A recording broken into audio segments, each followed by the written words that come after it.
ఆర్యావర్తంలోని ఈ పుణ్యభూమిని 16 జనపదాలు ఇంకా ఎన్నో రాజ్యాలుగా విభజించారు. కాని ఇక్కడి ప్రజలకు ఈ విషయం నేటికీ తెలియదు. వాస్తవానికి వారందరూ ఒక రాజ్య ప్రజలేనని. కాని ఇప్పుడు ఇకపై సమస్త ఆర్యావర్తంలో ఒకే శాసనం ఉంటుంది మహామంత్రి. ఒకే విధమైన వ్యవస్థ ఉంటుంది.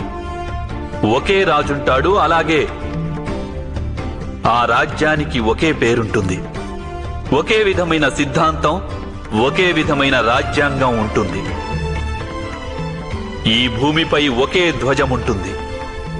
అందరికీ ఒకే విధమైన న్యాయం ఉంటుంది. ఆర్యావర్తంలోని ఈ భూమి భరతుని పేరిట భారత భూమిగా ప్రసిద్ధికెక్కింది. కానీ ఇప్పుడు మొదటిసారిగా ఇది భరత రాజ్యంగా ప్రసిద్ధి చెందుతుంది.